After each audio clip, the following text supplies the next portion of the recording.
नमस्कार दोस्तों। आज मैं आपको एक और कहानी सुनाने जा रहा हूँ। अगर कहानी पसंद आए तो प्लीज़ चैनल को सब्सक्राइब करें। कल रात से शुरू हुई बारिश रुकने का नाम ही नहीं ले रही थी। दोपहर होने को आई, अभी भी रुक रुक कर बारिश हो ही रही थी। ठंड अपने पूरे जोर पर थी और बारिश ने तो उसे और भी ज़्यादा सर्द बना दिया था। वीना जी सुबह से बारिश बंद होने का इंतजार कर रही थी। आज उन्हें अपने बेटी के बेटे कबीर के बर्थडे में जाना था। उसकी पसंद के गिफ्ट चॉकलेट्स सब उन्होंने मंगवा कर रख लिए थे। अब बस मौसम के ठीक होने का इंतजार था।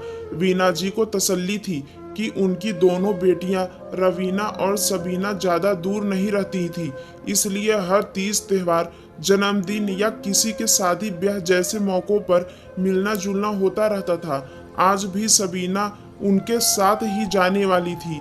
वह दोनों बेटियों के लिए बनाए हुए तिल के लड्डू, गुड़ पाक, गाजर का हलवा डब्बों में पैक कर रही थी कि बेटे नितिन ने आकर बताया, मम्मा शहर में जगह जगह बहुत ज़्यादा पानी भरा है। बड़ी मुश्किल से मैं ऑफिस से घर तक पहुंचा हूं।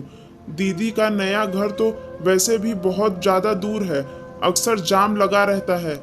रात में वापस लौटना बहुत मुश्किल हो जाएगा और कल सुबह मेरी एक ज़रूरी मीटिंग भी है। आप दीदी को मना कर दो कि हम लोग नहीं आ पाएंगे। उनको सोच में पड़ा देख नितिन बोला, मम्मा दीदी कोई बच्ची थोड़े ही है, समझ जाएगी। मौसम कितना खराब है, अभी कुछ ही दिनों पहले ही तो आप बुखार से उठी हैं और फिर संडे को अपने नए शोरूम के उद्घाटन पर सब लोग आ रहे हैं ना, तब यह सामान आप उन दोनों को दे देना। जब उन्होंने रवीना को अपने ना आने के बारे में बताया तो जैसे कि उन्हें डर था, रवीना ने उनकी बात पूरी सुने बिना ही फोन गुस्से से कट कर दिया। उन्हें बहुत बुरा लगा। बच्चे आजकल माँ बाप की मजबूरी भी नहीं समझते हैं। वह नितिन को चाय देकर अपने कमरे में आकर लेट गई। सामने की दीवार पर बच्चों की अपने पापा के संग हंसती हुई फोटो देखकर वह अतीत की यादों में खो गई। रवीना शुरू से ही अपने पापा की लाडली थी, अपनी हर बात मनवाकर ही मानती थी। उससे 2 साल छोटी सबीना शुरू से शांत और समझदार बच्ची थी। कभी जिद करती भी थी तो समझाने पर मान जाती थी। बेटे नितिन को जब भी मार्केट जाओ हर बार एक नया खिलौना चाहिए होता था और थोड़ी ही देर में उसके हर पुर्जे को खोलकर बैठ जाता था। उनके पति अजीत का अच्छा खासा इलेक्ट्रॉनिक पार्ट्स का बिजनेस था। वह उसमें बहुत बिजी रहते थे।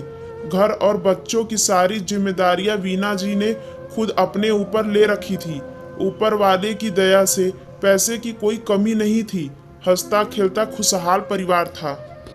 सब कुछ अच्छा चल रहा था कि एक बार कार एक्सीडेंट में अजीत की मृत्यु के बाद सारे परिवार पर दुखों का पहाड़ टूट पड़ा।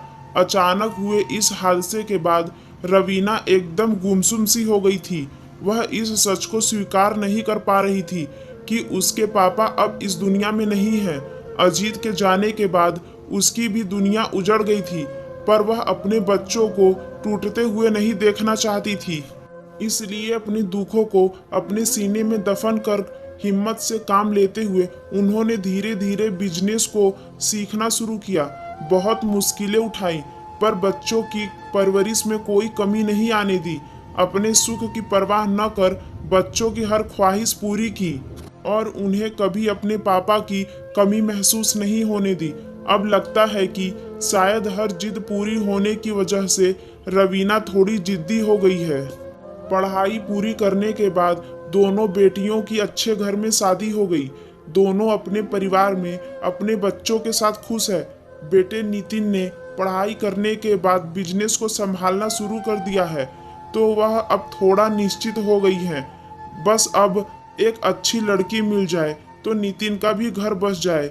उन्होंने एक बार फिर रवीना को फोन लगाया तो उनके दामाद साहिल ने फोन उठाया। आपको तो पता है मम्मा, आपकी बेटी कितनी जिद्दी है। अभी उसका मूड खराब है, बाद में आपकी बात करवा दूंगा। आप कबीर से बात कर लो। कबीर की प्यारी प्यारी बातों से उनका मन खुश हो गया। नितिन बहुत दिनों से एक नया शोरूम खोलना चाहता था, आखिर उसकी मेहनत रंग लाई। कल उसके नए शोरूम का उद्घाटन होने वाला है। एक छोटी सी पूजा भी रखवाई है। कुछ करीबी रिश्तेदार आ रहे हैं। सबीना शाम को अपने बच्चों के साथ आने वाली है। रवीना ने आने से मना कर दिया कि बच्चों के टेस्ट चल रहे हैं, वह नहीं आ पाएगी। नितिन उनके पास आकर बोला, मम्मा आप जीजू को फोन करके बोलो ना, थोड़ी देर के लिए आ जाए। संडे को तो बच्चों की छुट्टी होती है। नितिन को तो उन्होंने बातें बनाकर समझा दिया कि आजकल छोटे छोटे बच्चों पर भी पढ़ाई का बहुत ज़्यादा दबाव होता है। हो सकता है सोमवार को कोई ज़रूरी टेस्ट हो, पर वह जानती थी कि उनकी बेटी जिद्दी और उस दिन बर्थडे में न जाने का बदला ले रही है। सोचकर दुख भी हो रहा था कि भाई के लिए इतना बड़ा दिन है और बहन इतने पास रहकर भी मौजूद ना हो। सुबह उठकर सभी शोरूम के उद्घाटन पर जाने के लिए तैयार हो रहे थे कि तभी रवीना और साहिल अपने दोनों बच्चों कबीर और कायना के साथ आ गए। रवीना उनके गले लगकर बोली, सॉरी मम्मा, मुझे माफ कर देना, मैंने आपका बहुत दिल दुखाया है। थोड़ा रुककर वह बोली, कल सुबह कायना बोलकर गई थी कि मुझे लंच में पूरी छोले खाने हैं। मैं बनाने जा रही थी कि गरम तेल गिरने से मेरा हाथ जल गया, बहुत दर्द हो रहा था, मैं कुछ भी नहीं बना पाई। तब तक यह दोनों ही स्कूल से आ गए। मैंने जल्दी जल्दी में इनके लिए वेज पुलाव बना दिया। मैं सोच रही थी कि कायना नाराज हो जाएगी कि उसकी पसंद का खाना क्यों नहीं बना। मेरे कहने पर कि सॉरी बेटा, आज आपकी पसंद की पूरी छोले नहीं बना पाई, कल बना दूंगी। आज आप दोनों भाई बहन पुलाव खा लो। कायना मेरे हाथ पर क्रीम लगाते हुए बोली, मम्मा आप रोज हमारी पसंद का खाना बनाती हो, आज नहीं बना पाई क्योंकि आपके हाथ में बहुत दर्द हो रहा था। मुझे पता है आप हम दोनों को कितना प्यार करती हैं, जैसे नानी माँ आपको करती हैं। तब मुझे अपनी गलती का एहसास हुआ कि 10 साल की छोटी बच्ची यह बात समझ सकती है और मैं इतनी बड़ी होकर यह बात नहीं समझ सकी कि आप हमें कितना प्यार करती हैं, और अगर आप नहीं आ पाई तो जरूर आपकी कोई मजबूरी रही होगी। आपने हमारे लिए इतना कुछ किया कि हमें आपकी आदत सी पड़ गई है।